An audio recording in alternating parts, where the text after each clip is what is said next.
Para quem já tem o EduMeio, tá? Essa aula vai cair direto na caixa de vocês. Hoje mesmo vocês já terão acesso. Então vamos lá. Começou-se a querer questionar isso, o que seria o dolo. Enfim. E uma das teorias foi essa. Configura-se o dolo quando há consentimento na ocorrência do delito, ou ainda assunção do risco de produzir determinado resultado. Então, quando a pessoa ela não produziu, mas ela consentiu com aquele resultado, ou quando ela assumiu o risco de produzir. Depois veio a teoria da vontade, que fala o seguinte: dolo é a vontade em praticar uma ação para causar determinado resultado. Dessa forma, não basta ter o resultado como provável possível, é necessário que ele tenha sido desejado pelo agente. Então, essa teoria diz assim: não basta que o agente sabia que aquele resultado poderia acontecer, ele tem que ter desejado que aquilo acontecesse. Então, para essa teoria, por exemplo, não basta eu pego um pedaço de pau e começo a bater na cabeça do Ricardo. Não basta que eu soubesse que isso pode levar à morte, eu tenho que desejar a morte. Entende? É isso que essa teoria da vontade defende ainda.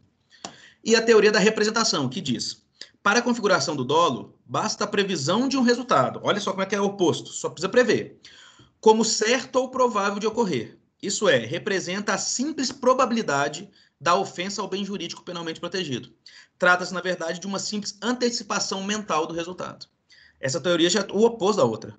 Não. Se eu pegar um pedaço de pau para bater na cabeça do Ricardo, é bem provável que eu mate. Pode ser que sim, pode ser que não. Se eu não matá-lo, ok. Agora, se eu matá-lo, é dolo. Por quê? Porque eu tinha que prever isso. Você batendo com um pedaço de pau na cabeça de alguém, você tem que prever. Então, eu quero que vocês deem uma olhada aí na tela nessas três teorias e pensem na que vocês acham que melhor explica o que é o dolo, o que é a vontade, né, de praticar um crime contra alguém.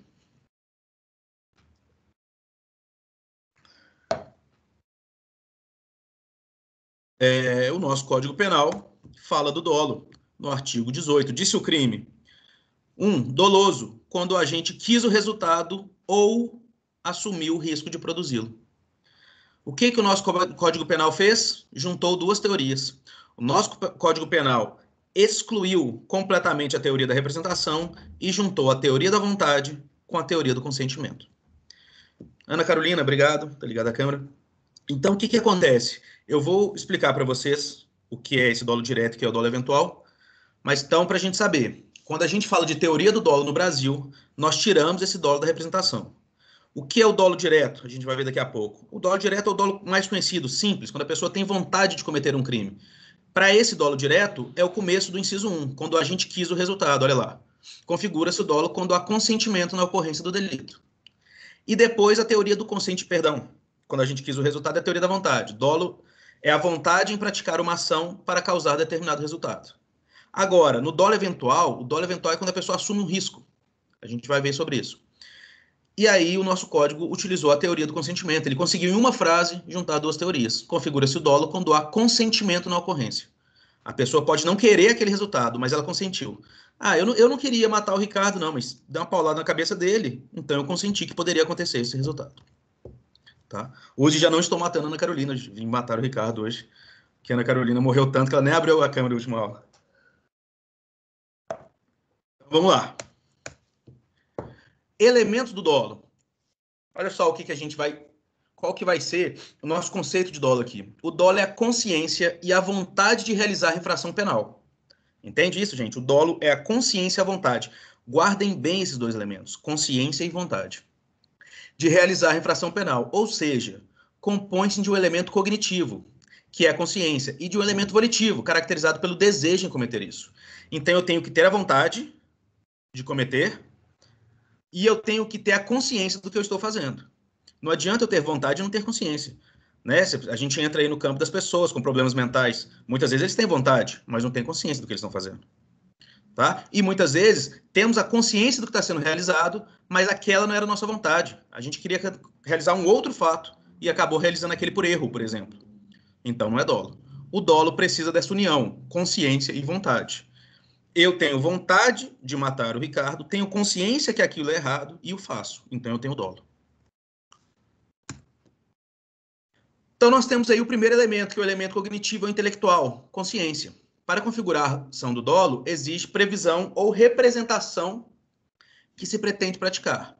Tal previsão ou representação significa o conhecimento pelo autor do delito de todos os elementos que integram o tipo penal, bem como a consciência em realizá-los. É imprescindível que essa consciência seja atual, isso é, deve existir no momento da prática criminosa. Então, para eu praticar algo, eu tenho que ter consciência total daquilo. Eu tenho que ter consciência que eu estou com um pedaço de pau na mão, que aquilo é um crime, que isso é homicídio, que eu estou atingindo o Ricardo com isso e que isso vai gerar a morte dele. Então, eu preciso ter toda essa consciência geral de todo o campo, porque qualquer coisa que me falte na consciência, né, e aí por isso nós vamos entrar nos inimputáveis, as pessoas que não têm consciência do que estão fazendo, qualquer coisa que me falte ali na consciência não vai gerar o dolo. E o segundo elemento é a vontade, elemento volitivo.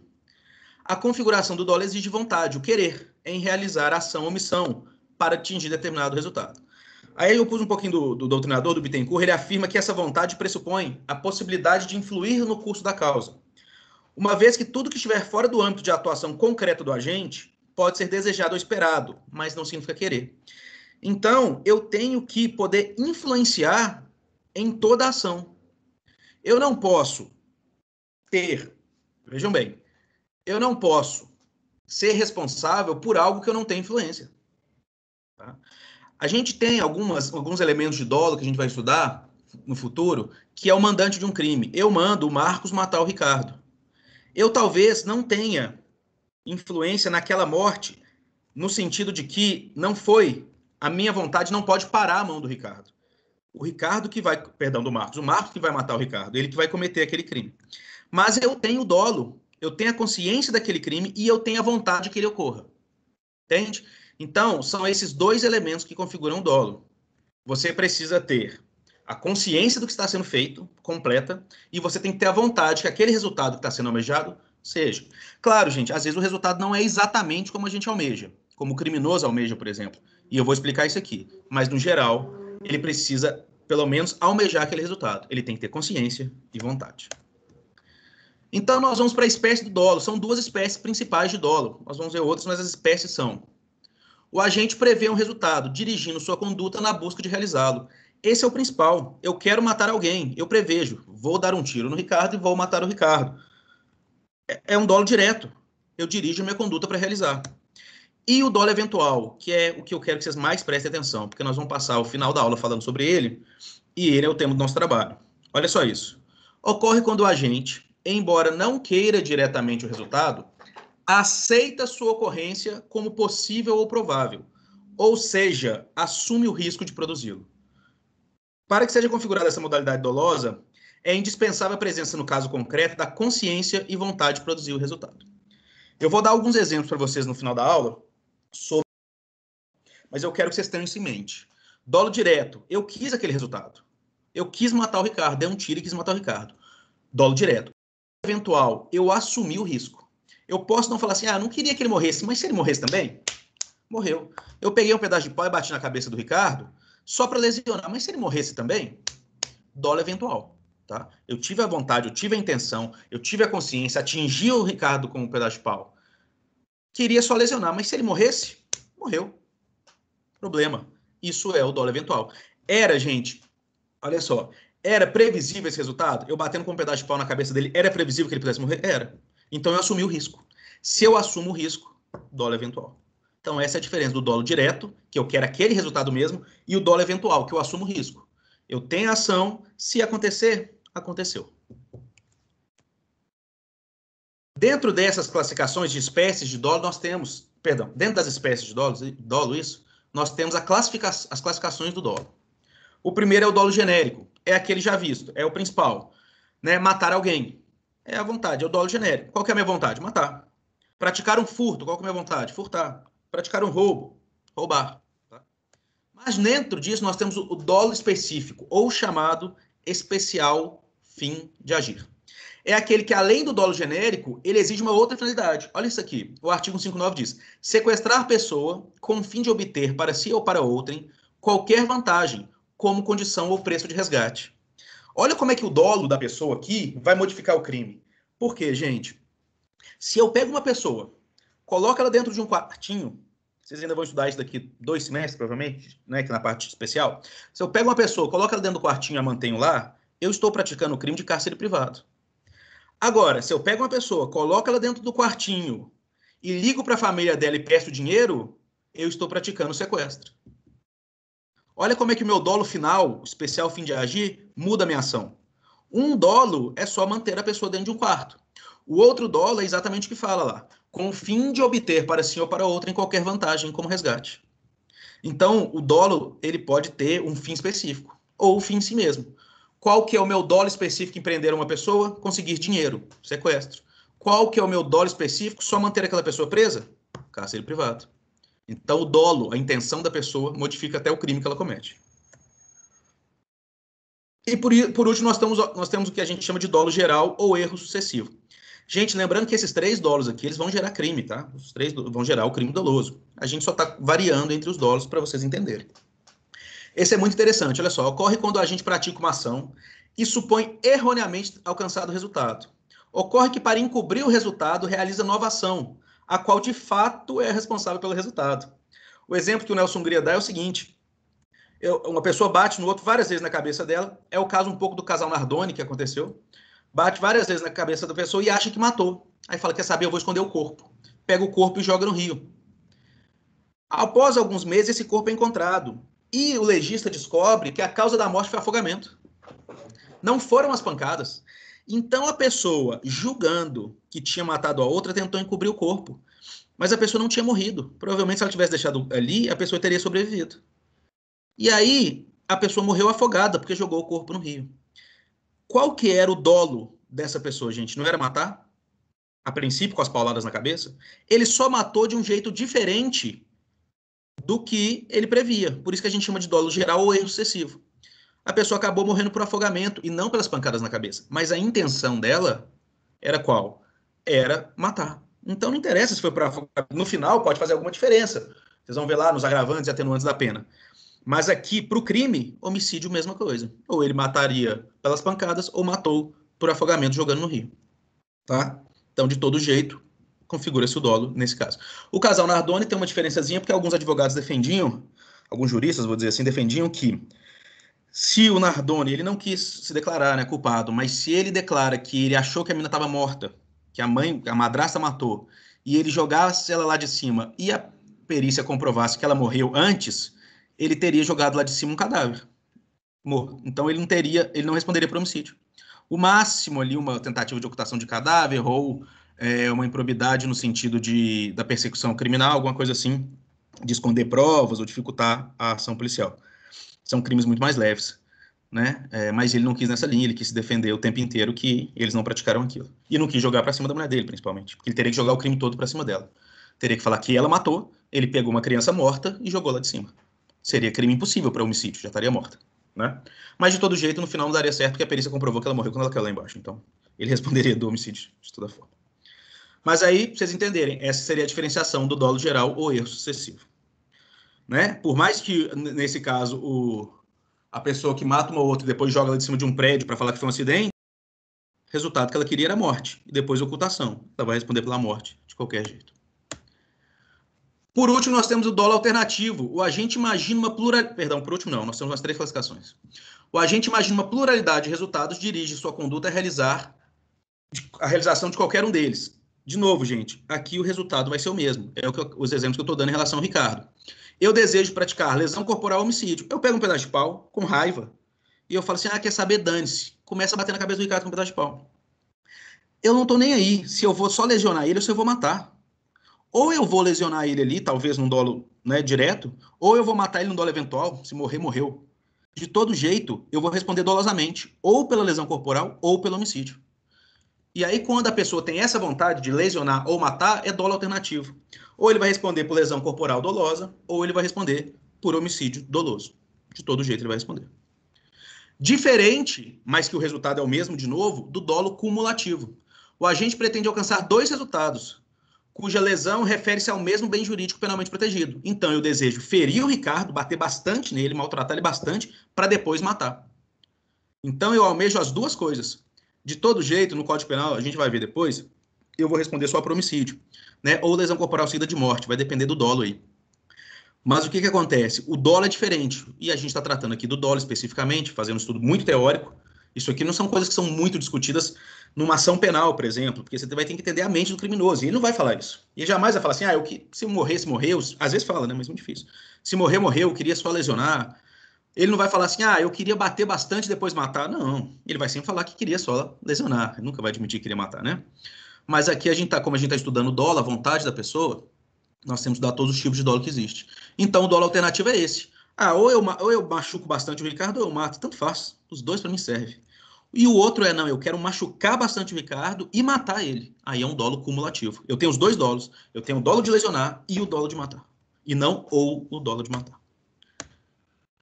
Gente, o dolo antecedente, ele é muito interessante. É aquele que existe antes de iniciar a execução do crime.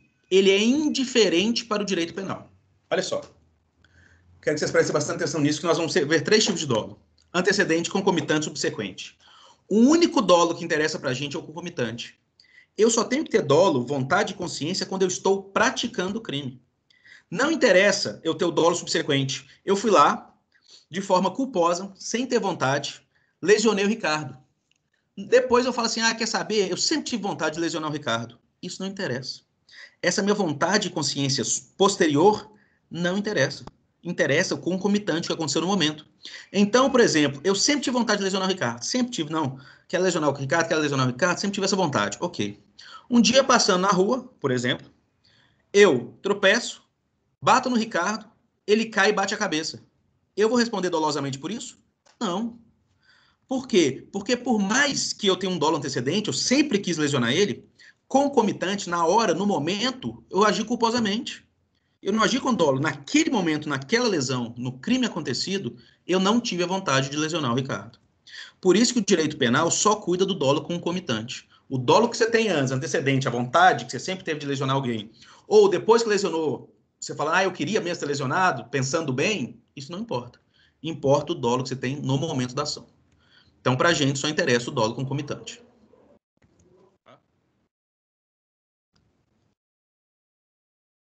Bom, o dolo é bem tranquilo, é mais ou menos isso. Vamos entrar um pouco na culpa, e a culpa é um pouquinho mais complicada. Então, nós temos no Brasil crimes doloso e crimes culposo. Professor, se não for doloso nem culposo, aí não tem, você não pode condenar ninguém. Lembrando que a gente perdeu, né, ficamos um tempinho sem ter aula, mas a gente lembra que a gente está no teoria do crime fato típico. Fato típico, ilícito, culpável. Nós estamos no fato típico. Nós vimos aí a conduta, resultado, nexo de causalidade, tipicidade, e agora nós estamos avaliando se o fato é culposo ou doloso. Porque se ele não for nem culposo, nem doloso, não tem crime. A gente já viu. Se não teve conduta, foi uma conduta mecânica e tal, a pessoa é sonâmbula, a gente não tem crime. Se não teve resultado, a gente não tem crime. Se a conduta não gerou resultado, então não teve nexo de causalidade, não tem crime. Se não tem tipicidade, aquele fato não está descrito como crime, não tem crime. E agora a gente está vendo dolo e culpa. O crime tem que ter ou tem que ter dolo ou tem que ter culpa. Se não tiver um dos dois, não é crime. Então, os elementos da culpa são o seguinte. O tipo culposo compõe-se da inobservância de um dever de cuidado objetivo da produção. Olha só, gente, ele é bem mais complicado. Dever de cuidado objetivo, produção de um resultado, do nexo causal e da previsibilidade objetiva do resultado. Nós vamos dar um por um. Isso são os elementos da culpa. Guardem. Dever de cuidado objetivo, produção de um resultado, nexo causalidade e previsão objetiva de resultado. É importante ressaltar que é necessária a presença de todos esses elementos, tá? Então, qualquer um que não tem, então a pessoa teve. Ela não teve observância com dever de cuidado, né? Ela produziu um resultado, teve nexo de causalidade, mas a previsibilidade não era objetiva, então não é culpa, nós não podemos puni-lo por culpa, tá? Então tomem bastante cuidado, porque sempre que tiver culpa, você tem que observar esses 4 elementos. Professor, o que são cada um deles? Vamos lá. Primeiro é o princípio da confiança. O princípio da confiança, gente, está aqui, ó, observância de dever de cuidado objetivo. Nós vivemos em sociedade. Nós temos um princípio de confiança uns com os outros. Vocês já pararam para perceber como, querendo ou não, nós estamos na mão das pessoas o tempo inteiro, vivendo em sociedade? Pensa bem comigo. Você está numa rua movimentada aí de Marabá. Sinal vermelho. Você atravessa. Você está confiando no motorista que está ali? Claro que está.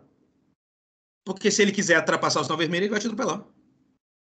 Olha como é que nós temos um dever de confiança e de responsabilidade um com os outros em sociedade o tempo inteiro. Se o cara ultrapassar um sinal vermelho, ele vai atingir essas pessoas. Se o cara ultrapassar um cruzamento, ele vai atingir as pessoas. Se o cara não fizer a revisão do carro dele direito, ele pode causar um acidente. E causa muitas vezes. Olha como é que nós temos o princípio da confiança e o dever uns com os outros em sociedade. E isso que a culpa advém. Ao vivermos e interagirmos em sociedade, é esperado que cada um comporte dentro dos limites tolerados pela lei. Isto é, espera-se que o outro haja corretamente. É natural a presunção que o outro se comportará com prudência, pois, caso contrário, a vida em sociedade estaria inviável. Então é isso. A primeira coisa da culpa é a confiança social que nós temos de ter uns com os outros. Eu confio que você vai agir dentro da lei e você confia que eu vou agir dentro da lei. Nós temos que ter isso uns com os outros, o tempo inteiro. Esse princípio é social, tá? Se não for assim, a gente seria um caos, né? Imagina, se você não pudesse... Todo mundo viveria... As grandes cidades já vivem um pouco assim, né? Mas todo mundo viveria nessa loucura. Caramba, eu não posso ultrapassar sinal vermelho, eu não posso atravessar porque esse cara não vai respeitar o sinal vermelho. Nossa, eu não posso virar aqui à direita porque esse cara não vai respeitar o cruzamento. Eu não posso ter uma vitrine de vidro porque esse cara vai quebrar o vidro com a pedra. A gente viveria o tempo inteiro nessa loucura. Essa é a primeira coisa. Segundo, produção de um resultado e nexo causal. Por que eu pus junto? Pra vocês entenderem. É a mesma coisa que a gente estudou. Esse requisito possui importância fundamental e já foi visto detalhadamente quando analisamos os objetivos do tipo. Então a gente viu a conduta, né? Depois a gente viu o resultado e o nexo de causalidade. A conduta da pessoa tem que ter gerado o resultado. Não adianta você ter uma conduta e o resultado for outro. E tem que ter um nexo de causalidade. Aquela conduta tem que ter gerado aquele resultado. Então, é possível, em um caso concreto, que o agente viole um dever objetivo de cuidado, que é o que a gente viu, mas o resultado não vem acontecer. Exemplo, quando eu ultrapasso o sinal vermelho, eu violo... Perdão, gente. Eu violo um dever de cuidado quando eu ultrapasso o sinal vermelho com o meu próximo? Violo. Mas se não tiver ninguém atravessando ali na hora, o máximo que pode acontecer é algo administrativo, eu tomar uma multa. Então, vejam bem, se não teve um resultado, eu não posso ser punido. Por isso que a gente falou que tem que ter todos. Eu estou violando um dever de cuidado objetivo com os meus próximos, porque eu estou ultrapassando. Mas se eu não atropelo ninguém, se não acontece nada, eu não posso ser condenado por crime nenhum. Ao mesmo tempo, se eu atropelo alguém e gera morte, olha como é que eu já tenho 3 elementos. Eu tenho a falta de dever, a falta de cuidado com o meu próximo, né, na minha conduta objetiva. Eu tenho resultado morte e eu tenho o nexo de causalidade, que é o meu atropelamento que gerou a morte. Então, com uma conduta só, eu tenho os 3 resultados. Eu tenho os 3 resultados. Bom, vamos lá. Nessa situação, não será imputado nenhum crime, quando não tem resultado, que não observou o cuidado devido, pois o resultado é indispensável para a configuração do crime culposo. Ademais, pelo nexo causal, deve-se observar se o resultado adveio da inobservância do cuidado devido. A gente estudou o condition sine qua non. Então, você tira aquele conduta. Olha, se o cara não tivesse atravessado no sinal vermelho e atropelado essa mulher, ela teria morrido? Não. Então, se você não pode retirar isso, ele tem nexo de causalidade. Ele vai ter resultado, nexo de causalidade e não teve o cuidado devido. Ele quis matar a mulher? É diferente, né, gente? É isso que a gente vai diferenciar do dolo e da culpa. O cara pegou o carro dele, tá no carro dele no sinal vermelho, ele vê uma mulher que ele odeia, que é desafeto dele, acelera e fala, vou matar. Matou. Dolo direto. Não vamos nem discutir.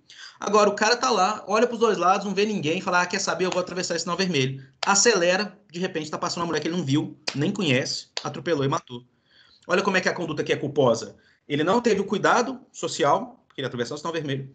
Ele teve a ação, essa ação gerou um resultado e tem nexo de causalidade. Então, ele vai responder culposamente por esse crime. Portanto, é preciso verificar se a conduta descuidada do agente, o qual agiu com imprudência, negligência ou imperícia, a gente vai estudar cada um, foi a causa do resultado lesivo.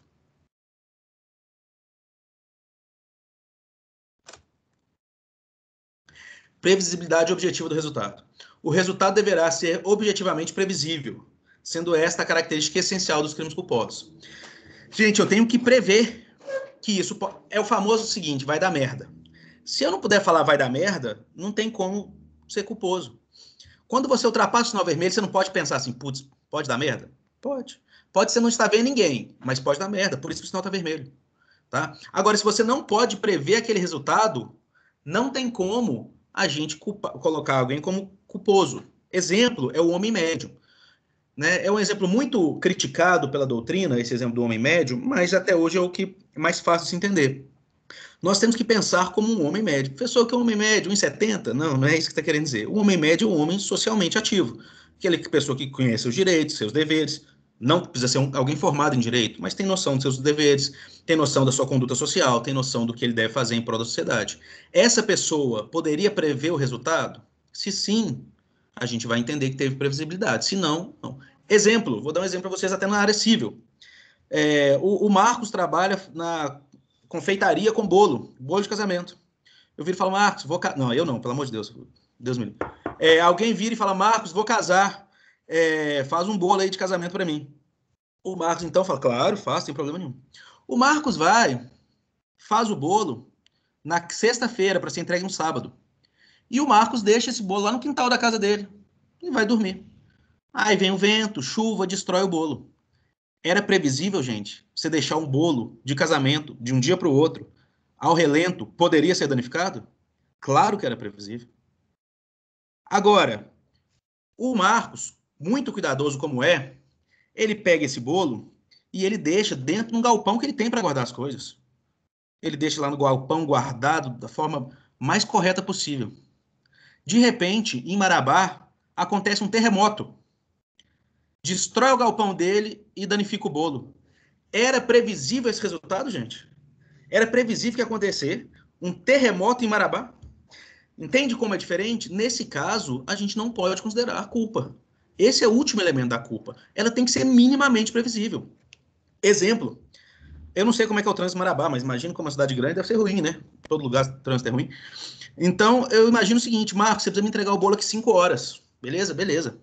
O Marcos sai de casa para um trajeto que demoraria 1 hora, ele sai de casa assim com 1h20 de antecedência. 1h20 só. E aí ele atrasa. Era previsível que poderia ter trânsito e poderia atrasar? Era. Ele tem que responder por isso que era previsível. Agora, ele sai 3 horas, com 3 horas de antecedência. Ele sai com 3 horas. De repente tem uma greve, que não foi informada nem nada, no meio do caminho, e prende ele 5 horas no trânsito. Era previsível aquela greve, gente? Não, não era. Então, se não tem previsibilidade, um homem médio que saiu de casa 3 horas de antecedência para um trajeto de 1 hora, é um homem correto. É isso que é um homem médio, alguém que fez as coisas da forma certa. Agora aconteceu algo imprevisível, tá? Então, sendo assim, caso o resultado seja imprevisível, não haverá fato típico. O resultado deve ser atribuído à força maior ou caso fortuito. No entanto, caso seja previsível, o agente responderá pelo delito. O que seria a diferenciação, gente? Muita gente tem doutrinador que fala que não tem, e alguns diferenciam. Normalmente, força maior é algo advindo da natureza. O terremoto é uma força maior. Vamos supor, o Marcos está andando com o carro dele, peguei de exemplo aqui, caiu um raio na árvore e a árvore danificou o carro do Marcos. Teve dano? Teve. Foi danificado o carro dele? Foi. Mas ele vai cobrar de quem, cara? Entendeu? Força maior. A árvore caiu, bateu no carro do Marcos, que bateu no carro do Lucas. O Marcos vai cobrar, o Lucas vai cobrar o Marcos? Não. É completamente uma força maior, uma força da natureza. De uma enchente, por exemplo, empurrou o carro do Marcos e danificou o carro do Lucas, ou bateu no portão da casa do Lucas. Sinto muito, cara. Né? Nesse caso, não há o que fazer. Você tem que comprovar que aquela ação não tem nexo de causalidade. Não teve conduta da parte do Marcos. Teve resultado? Teve, mas não tem nexo de causalidade. A conduta do Marcos, que nem houve, não gerou aquele resultado. O que gerou aquele resultado foi o simples força maior. E caso fortuito costuma ser algo social, como a greve, por exemplo, é um caso fortuito. Você não espera que ela vai acontecer. Como um acidente entre 2 caminhões numa estrada, que não tem como você sair dali, e você fica ali 5, 6 horas. Aquilo ali é conhecido como caso fortuito. Então, força maior normalmente é algo advindo da natureza, e caso fortuito, advindo do ser humano, mas né, fortuitamente que ele não poderia prever. Então, são esses, gente, os elementos da culpa. Tá? Vou voltar aqui para vocês entenderem desde lá do comecinho. Então, nós temos que ter a inobservância de um dever de cuidado objetivo, social, a produção de um resultado com nexo de causalidade e a previsibilidade do resultado. Tinha que ser previsível que se eu não fizesse aquilo correto, daria merda. Bom, vamos lá. Existem algumas modalidades de culpa. Ao conceituar o crime culposo, o legislador estabeleceu, e a culpa está aí no artigo 18, a gente viu o 18, inciso 1, a gente fala do crime doloso, e o 18, inciso 2, culposo. Né? Vocês podem ver como é que a pena é super reduzida quando o crime é culposo, vai estar aí.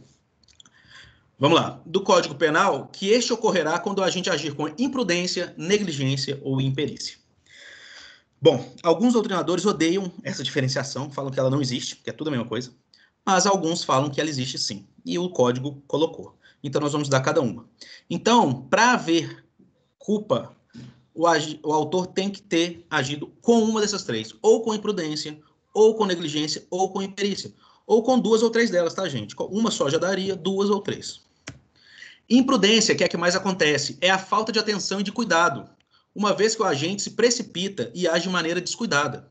Se o sujeito ativo fosse mais atento, certamente conseguiria prever o resultado e evitá-lo. Tá? Isso é imprudência. Quando eu sou imprudente, quando eu acelero no sinal vermelho, quando eu dirijo acima do limite de velocidade, né? Eu sou totalmente imprudente. Quando eu fico fazendo brincadeira de empurrar meu amigo, ele pode bater a cabeça e morrer. Eu vou responder por homicídio culposo, porque eu fui imprudente, completamente imprudente. A negligência, normalmente, ela acontece de forma omissiva. Olha só, ela é o desleixo, a indiferença, pois o agente deixa de praticar uma ação e adotar uma precaução. Então, enquanto a imprudência é eu fazer algo de forma imprudente, negligência é eu deixar de fazer algo. Por exemplo, eu deixo de conferir os freios do meu carro. É socialmente esperado que eu confira todo, né? Eu tô num carro, tô numa máquina ali. É socialmente esperado, pelo meu dever de cuidado, que eu confira isso. Então, eu estou completamente prudente, dentro do limite de velocidade, indo parar no sinal vermelho, completamente prudente. Só que eu fui negligente em relação ao meu carro. O meu freio não funciona e eu atropelo e mato alguém. Então eu matei por negligência. Posso ter os dois? Posso. Eu posso ser imprudente e negligente. Eu posso estar em alta velocidade, eu posso estar ultrapassando o sinal vermelho e fui negligente com os freios do meu carro. Aí eu cometi os dois. Aí eu cometi um homicídio culposo por imprudência e negligência. Tá? De todo jeito, não modifica o fato de ter cometido um crime.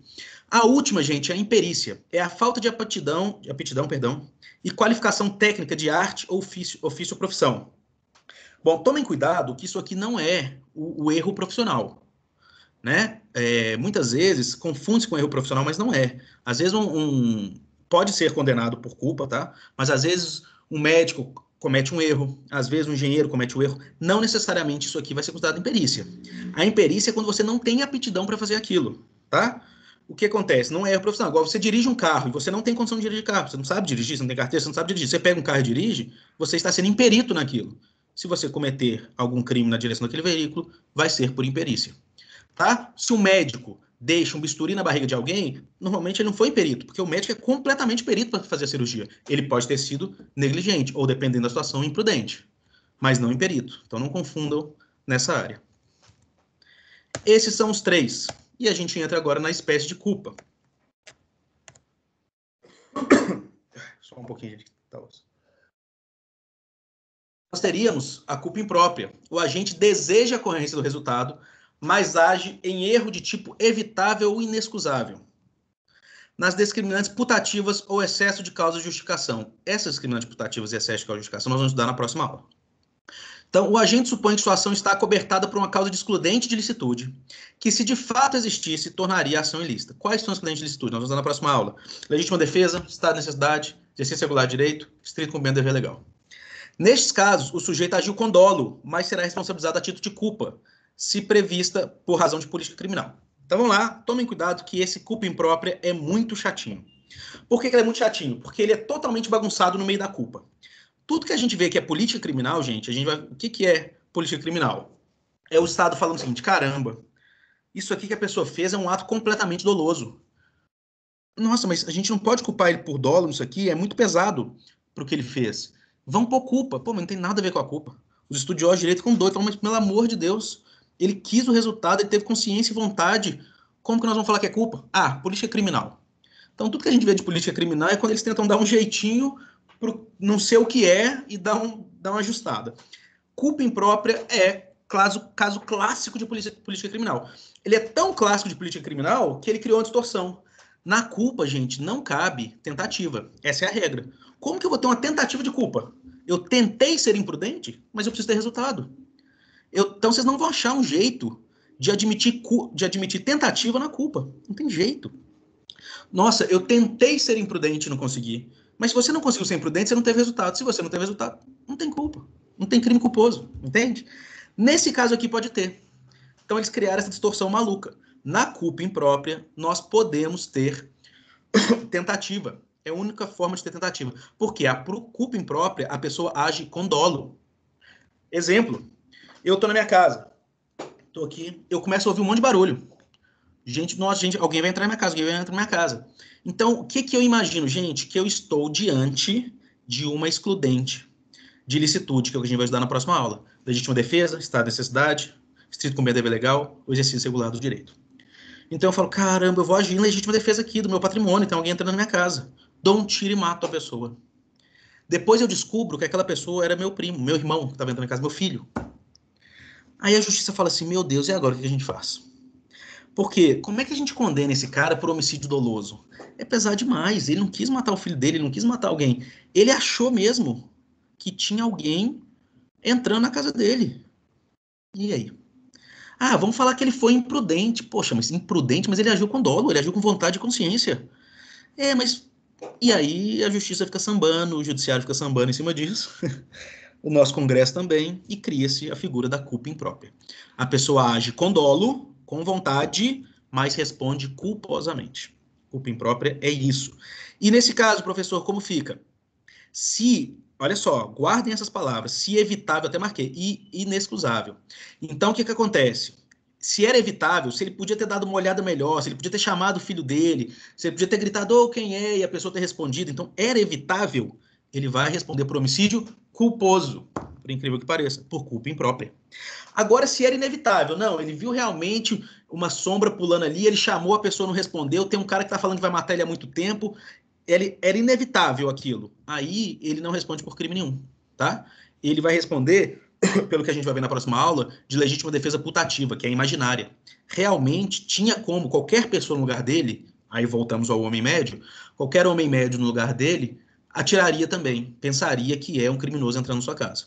Então, nós vamos ter que analisar. Se dava para ele, se é evitável, dava para ele imaginar, dava para ele saber que não era um criminoso, dava para ele chamar o nome, ter certeza antes de atirar, aí ele vai responder por homicídio culposo. Culposo. Agora, mesmo com ação dolosa, hein, gente? Esse é o grande problema. Agora, se não tinha como, se qualquer um de nós atiraria no lugar dele e tal, ele não responde por crime nenhum. Legítima defesa imputativa, matéria da próxima aula. Então, tomem cuidado com a culpa imprópria. Ela é uma bagunça. Ela é algo feito dolosamente, mas que responde culposamente. Então, é a única espécie de culpa que admite tentativa. Tá? Culpa imprópria. Culpa indireta é a produção de um resultado culposo de maneira indireta. A gente abordou isso e caiu na prova de vocês. Olha só, o assaltante, ao abordar a vítima, faz com que ela se assuste e saia correndo, sendo atropelada por um veículo. Então, se nós conseguimos provar todo esse nexo de causalidade, vocês lembram do nexo de causalidade que a gente viu aí? Né?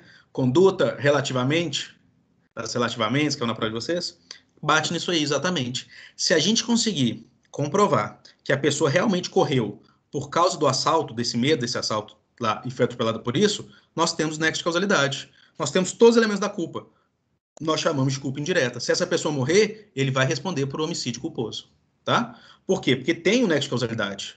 Né? Ela não é completamente desvinculada. A atitude dele foi vinculada. Porque se ele não tivesse tentado assaltar, a pessoa não ia correr para o meio da avenida, né? E ter sido atropelado. Então, tem um vínculo. Foi o que a gente usou, inclusive, na penúltima aula, né? Antes da prova. Então, temos um vínculo aí. Se a gente tem esse vínculo, é a culpa indireta. A pessoa vai responder por homicídio culposo, sem intenção ali.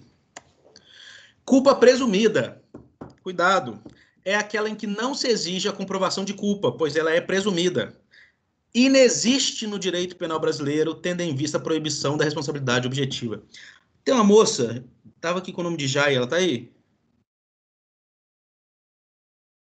Deixa eu ver se ela está aí. Eu vi que ela até postou que teve o WhatsApp dela clonado, não sei se é ela. E ela tem uma loja, parece. O que acontece? Estou perguntando se ela está aí, por quê? Porque essa culpa presumida não existe no direito penal, mas para ela existe, porque ela parece a proprietária de uma loja. A culpa presumida, gente, ela existe no direito civil. Exemplo, olha só isso. A culpa, nós não temos que avaliar se teve imprudência, imperícia ou negligência? Sempre. Ok. Então, nós sempre avaliamos de responsabilidade subjetiva. Nós temos que avaliar um dos três. Mas existe a responsabilidade objetiva, que é o quê? Uma empresa de transportes. Eu contrato uma empresa de transportes para levar algo para Ana Carolina, por exemplo. E essa empresa fala, não, em 3 dias eu levo. Ok. Se não chegou em 3 dias, não me interessa se eles vão comprovar, ou se não precisa ser comprovado por mim, que foi lesado porque não foi entregue, e por ela, pela Ana Carolina, que a empresa foi imprudente, imperita ou negligente. Eu não preciso comprovar isso. Por quê? Porque no direito civil existe a responsabilidade objetiva. Então, a empresa que programou de entregar para mim essa correspondência lá na casa da Ana Carolina, por exemplo, ela é obrigada a entregar. E a responsabilidade dela é objetiva. Não interessa se ela foi negligente, prudente ou imperita, ela vai responder por aquilo que ela fez. Agora, no caso do crime, não existe culpa presumida. Não existe responsabilidade objetiva. A gente tem que sempre olhar, peraí, teve imprudência, negligência ou imperícia? Se não teve, não tem crime. Se teve, ok, tem crime. Tá? Então, guardem isso. Culpa presumida não existe no direito penal, existe lá no direito civil, que é principalmente nas relações de consumo. Né? As empresas têm normalmente, essa responsabilidade objetiva. Não estão querendo saber se a empresa vai falar, mas eu fui imprudente. Não interessa, eu fui imprudente, negligente, não é seu. Você tinha que entregar, você é empresa. Né? Relação de consumo. No direito penal, nós estamos falando de crime. Então, aqui não existe culpa presumida. Nós temos que provar que a pessoa agiu com imprudência, negligência ou imperícia. Lembrando, gente, vocês vão ver que nem todos os crimes aceitam a forma culposa, tá? Dano ao patrimônio não existe culposo. Se você sem querer danificou, eu estou andando sem querer, culposamente, eu vou e danifico o portão da casa do Ricardo. Isso não é crime de dano ao patrimônio. Como eu falei, civilmente eu vou responder? Vou. Civilmente, provavelmente vou ter que pagar. Tá? Mas é cível, é outra questão, porque existe lá a responsabilidade objetiva. Agora, criminalmente, não existe crime de dano ao patrimônio na forma culposa. Só doloso, só se eu quis danificar o patrimônio. Então, vocês vão ver no código, alguns crimes não aceitam a forma culposa. E se você cometeu esse crime de forma culposa, não é crime. O direito penal, lembra, última ratio, ele não vai se preocupar com isso. Não, esse crime aqui na forma culposa é muito pequeno, deixa pro direito civil cuidar. Entendeu? Agora, homicídio, lesão corporal, esses todos aceitam, claro, a modalidade culposa. Culpa consciente. Agora que o bicho pega, prestem atenção. O agente prevê um resultado, previsível, claro. No entanto, confia em sua capacidade de evitá-lo. É o atirador de faca do circo. O Ivan, todo mundo sabe que ele é atirador de facas. Ele coloca a Francisca deitada lá no alvo lá. Ela fica rodando lá no alvo. O Ivan confia plenamente nele. Cara, o Ivan mexe com isso há 15 anos, gente. Ele vai tacar as facas lá, ó. E ele faz isso há 15 anos, ele nunca acertou a Francisca. Um dia, por uma imprudência dele, por uma negligência ou por uma imperícia, ele acerta a Francisca. Nós vamos considerar isso como dolo? Ele teve vontade de acertar ela? Claro que não. Gente, ele teve a vontade de jogar a faca? Teve. Ele sabia que podia dar merda? Sabia. Mas ele tinha vontade de acertar ela? Não. Ele confiou plenamente na capacidade dele de não acertar a Francisca. Então, é chamado de culpa consciente. Ele tinha consciência do resultado que podia acontecer. Mas ele confiava. Ele falou, não, eu trabalho com isso há 15 anos. Isso não vai acontecer. E aconteceu. Nós vamos voltar. Vamos só para o fim. Crime qualificado pelo resultado. É só porque o código traz isso nessa parte, a gente tem que trabalhar ele junto, tá? O crime qualificado pelo resultado é aquele que o legislador, após descrever o fato típico, né? Matar alguém, essas coisas, acrescenta um resultado lesivo que agrava a sanção. Então, ele pode ser o seguinte: dolo mais dolo, culpa mais culpa, culpa mais dolo, dolo mais culpa. O que é isso, professor? Eu posso falar assim: lesão corporal seguida de morte. Entende? Isso é um crime qualificado pelo resultado. Agora, a pessoa pode ter dolo na lesão corporal e na morte. A pessoa pode ter culpa na lesão corporal e na morte. A pessoa pode ter dolo em um, culpa no outro. Culpa no primeiro, dolo no segundo. Culpa nos dois, dolo nos dois. Não importa. Mas são duas ações. Por isso que a gente chama de crime qualificado pelo resultado. São duas ações. Não interessa. A primeira é dolosa, a segunda é culposa. Só em um caso o código colocou um nome, que é a lesão corporal seguida de morte, do artigo 129, parágrafo 3º, que a gente chama de crime pré-ter-doloso.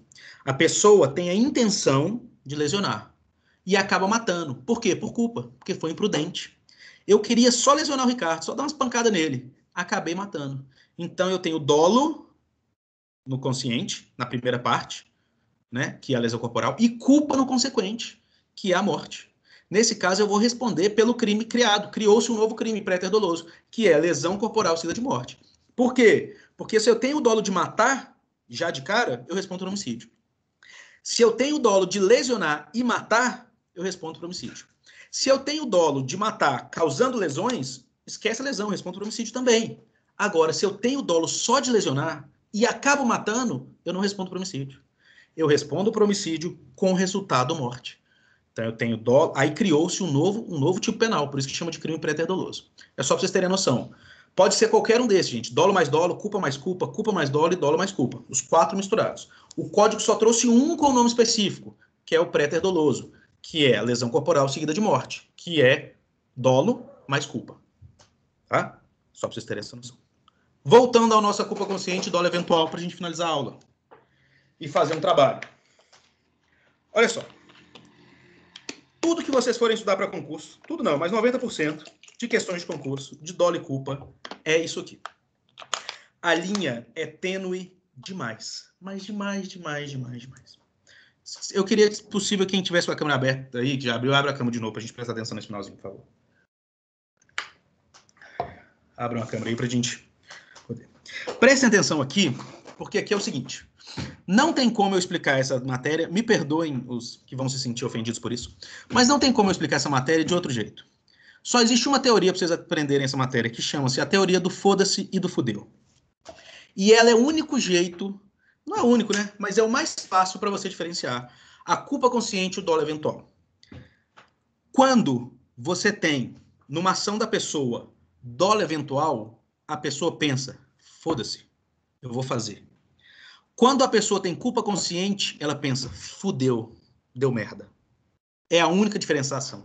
A linha é muito tênue, tá? Peguei meu carro. Estou dirigindo meu carro. Acelerando. E eu penso assim, caramba, eu dirijo há 20 anos. Eu sou fera demais, cara. Eu sei dirigir, eu sou muito bom nisso. Eu confio em mim, eu sou um bom motorista. Acelero. Passo o limite de velocidade, atropelo e mato a Ana Carolina. Quando eu atropelo e mato ele, eu falo assim, putz, fudeu. Não era o que eu queria que acontecesse. Culpa consciente. Agora, eu tô passando, tá cheio de gente, saída de escola. Eu falo, quer saber, cara? Foda-se, eu vou acelerar meu carro aqui. Se eu matar, matei. Não tô nem aí. Acelero meu carro. Quero matar alguém? Não quero. Mas se matar, foda-se. Pego meu carro e acelero. Passo uma criança na minha frente, resultado previsível. Eu mato essa criança. Dolo eventual. Então, a linha é muito tênue e tá onde? No pensamento do autor. Gente, o Código Penal, os juristas, vêm discutindo isso há anos e não tem um resultado clássico para isso. E eu vou mostrar para vocês umas indas e vindas disso aqui. Então, essa é a parte mais difícil. Vocês vão ver muito exercício, se vocês forem pegar exercício de concurso nisso, o cara joga uma questão para vocês e pergunta, e aí, agiu o autor com culpa consciente ou com dolo eventual? E a diferença é absurda, gente. Porque se você agiu com dolo eventual, você vai responder por homicídio doloso. Respondendo por homicídio doloso, você vai para o tribunal do júri, 6 a 20 anos de cadeia. Se você considerar que foi culpa consciente, a pessoa pega um homicídio culposo, 2 a 4 anos. Olha a diferença que dá essa linha tênue do pensamento do autor. Se ele pensou, foda-se, vou fazer, ou se ele fez confiando e depois pensou, fudeu, deu merda. Essa é a linha muito tênue entre culpa consciente e dolo eventual. E é o que cai em 90% de concurso dessa matéria. Olha o caso que eu vou passar para vocês. Já passei para vocês aqui. O agente prevê um resultado previsível, no entanto, confia na sua capacidade de evitá-lo. Dolo eventual ocorre quando o agente, embora não queira diretamente o resultado, aceita sua ocorrência como possível ou provável, ou seja, assume o risco. Ele fala, se acontecer, foda-se. No outro caso, ele tem certeza que não vai acontecer. Ele fala, não vai. Eu sou bom.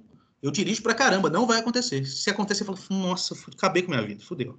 O primeiro, ele fala assim, não, eu dirijo bem também, não quero que aconteça. Mas se acontecer também, foda-se pra lá. Tá? Então, essa é a diferenciação. E o nosso trabalho vai ser esse aqui. Eu vou mandar ele completo para vocês, mas olha o que eu quero que vocês entendam.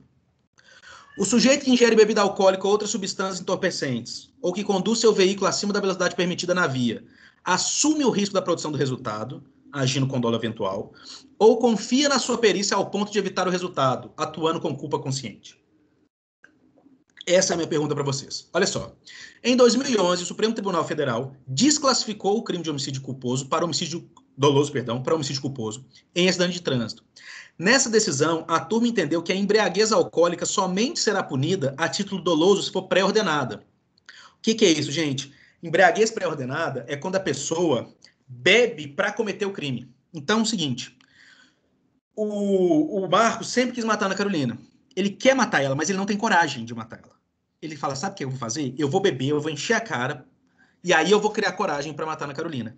Isso é embriaguez pré-ordenada. É diferente do Marcos tá de boa, tá tranquilo, ele não gosta dela, mas ele tá tranquilo. Ele bebe e depois de beber ele pensa, cara, quer saber? Eu vou matar a Ana Carolina. Aí não é pré-ordenada. Aí simplesmente ele agiu embriagado. Então a embriaguez pré-ordenada é quando a pessoa, quando está sóbria, pensa, vou fazer, vou cometer esse crime, mas quero beber para criar coragem. Eu preciso beber para criar coragem. Então o STF decidiu em 2011 que só pode ser o cara que pega o carro dele, ele bebe e ele mata alguém no trânsito, estava sendo considerado homicídio doloso. O STF decidiu, não. Quando isso acontece, só pode ser culposo. Só será doloso quando a pessoa tem embriaguez pré-ordenada. Ele queria matar já uma outra pessoa, ele bebe para criar coragem e vai e mata. Isso que o STF entendeu que a classificação do delito como doloso implica pena sobremodo onerosa e influi na liberdade de ir e vir.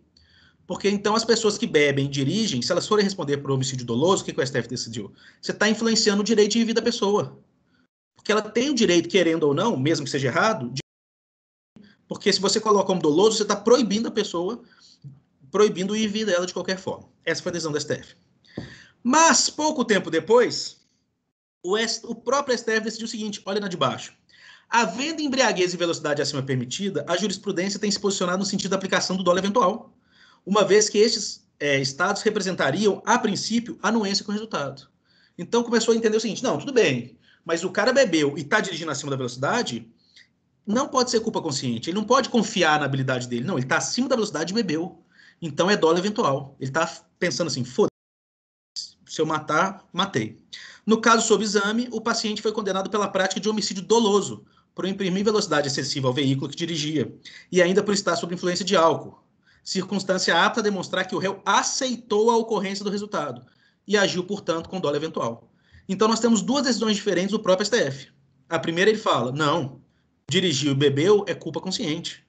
No segundo, o próprio STF vem e fala, não, dirigiu e bebeu, dolo eventual. Passado isso, destaque-se que a classificação do crime de dolo eventual culpa consciente traz sérias consequências para o réu. Isso porque, ao compreender a conduta como dolo eventual, o agente será submetido a julgamento perante o tribunal do júri, podendo ser aplicada a pena de 6 a 20 anos, artigo 121 do Código Penal. Caso o homicídio seja simples, ele será considerado culpa consciente. O agente será julgado por juiz togado, por um juiz, né? Não será o júri. E que é muito mais... Como é que eu vou dizer para vocês? O fato de você trabalhar com juiz togado, o júri, eles aceitam muita coisa que não está meio que na lei ali, né? Porque as pessoas não são formadas nem em direito no júri. Se você trabalhar com juiz mesmo, você consegue reverter muitas coisas.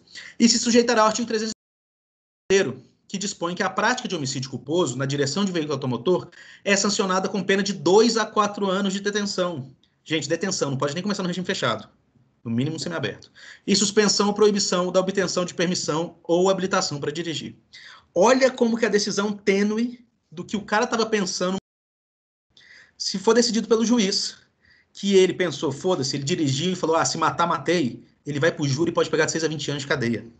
Se o juiz foi entendido que ele pensou assim, não, ele bebeu e dirigiu, mas ele confiou na habilidade dele, e depois que ele atropelou, ele falou, nossa, fudeu, fiz merda e tal, ele vai para o artigo 302 do Código de Trânsito Brasileiro, e ele vai responder de 2 a 4 anos só, não podendo ficar preso, porque é detenção. Vocês vão estudar no próximo semestre que só os crimes punidos com reclusão que pode levar à cadeia. Detenção não, regime fechado. Olha a diferença da decisão de um jurista aqui, na vida de uma pessoa. Vem a lei, tá, do Código de Trânsito Brasileiro, e ela acrescentou o parágrafo 2º ao artigo 302, olha que interessante. Ela diz o seguinte, se o agente conduz veículo automotor com capacidade psicomotora alterada, em razão da influência de álcool ou de outra substância psicoativa, que determine dependência ou participa, que determine dependência, ou participa em via de corrida, disputa, esse final é muito interessante para vocês, ou competição automobilística, ou ainda de exibição ou demonstração de perícia em manobra de veículo automotor, não autorizada pela autoridade competente. Pena, reclusão de 2 a 4 anos, suspensão ou proibição de se obter permissão ou habilitação para dirigir veículo automotor. Voltando ao que disse o Código de Trânsito. Em 2014, acrescentou-se o parágrafo 2º, dizendo: se o agente conduz veículo automotor com capacidade psicomotora alterada, em razão da influência de álcool, ele vai responder o quê? Homicídio culposo. Porque deu pena lá, de 2 anos a 4. Então, o que muitos juristas entenderam com isso? Resolveu o problema. Após a edição dessa lei em 2014, muitos juristas defenderam a ideia de que fora impedido o tratamento de homicídio na condição de veículo automotor, homicídio doloso no dolo eventual. Porque o Código de Trânsito deu a pena. O Código de Trânsito só dizia. Né, agora, no parágrafo 2º, ele falou, não, pena de 2 a 4 anos, acabou. E a maioria muitos juristas pensaram, não, então acabou. Então não se pode mais ter o pensamento de dolo eventual. Só podemos agir com culpa consciente. O Código de Trânsito está falando isso. Veio o nosso querido STF, novamente intérprete da lei, e diz o seguinte: decidiu recentemente que a nova qualificadora prevista no parágrafo 2º, 302, não exclui o dolo eventual em homicídios ocorridos no trânsito, pois tal figura aplica-se somente quando não for demonstrado que o agente quis ou assumiu o resultado. Então, o STF disse assim, não interessa que o Código de Trânsito brasileiro falou que quando a pessoa beber e dirigir, ela vai responder por homicídio culposo. Não interessa. Se for comprovado que ela agiu com dolo eventual, que ela quis o resultado, que ela assumiu o risco daquele resultado, ela vai continuar respondendo pelo homicídio lá do 121. Resumindo, o STF embolou tudo de novo. Eu vou dar um caso para vocês, eu já vou antecipando, é um caso bobo, o cara tá dirigindo, velocidade normal e tal, e ele bebeu e ele mata uma pessoa. E eu quero que vocês me falem, na opinião de vocês, se é culpa consciente ou se é dolo eventual. Não tem certo, não tem errado, tá? Como eu falei para vocês, o STF decidiu algumas vezes que é culpa consciente, decidiu outras vezes que é dolo eventual. Não tem certo e errado, eu só quero a opinião de vocês, tá? Por isso que é um trabalho bem tranquilo. Vou passar para vocês ele direitinho no grupo, explicando, mandando todo isso aqui que eu mandei para vocês, está aqui no slide, mas eu tenho ele mais completo, que eu vou mandar lá no trabalho. Vou mandar a questãozinha, e eu só quero, sem limite de página, sem forma, do jeito que vocês quiserem fazer, bem tranquilo, que vocês falem, olha, como juiz, entendo que por isso, e dado sua justificativa pessoal, ele responde por dolo eventual ou por culpa consciente, né? Sabendo que a decisão de vocês, como é que vai mudar a vida desse cara aí, né? Ou ele vai pegar um tribunal do júri, ou ele vai pegar 2 a 4 anos de semiaberto. Sobre ser individual ou em grupo, com vocês que sabem. Né? Não façam um grupo acima de 6, 7 pessoas, porque senão fica muito. Mas quem quiser fazer sozinho, quem quiser fazer com 5, 6, 7 pessoas, tranquilo, só mandar por e-mail. Eu vou mandar para vocês as diretrizes desse trabalho amanhã, sem falta. E o slide hoje. Gente, sobre culpa e dolo, vou parar a gravação.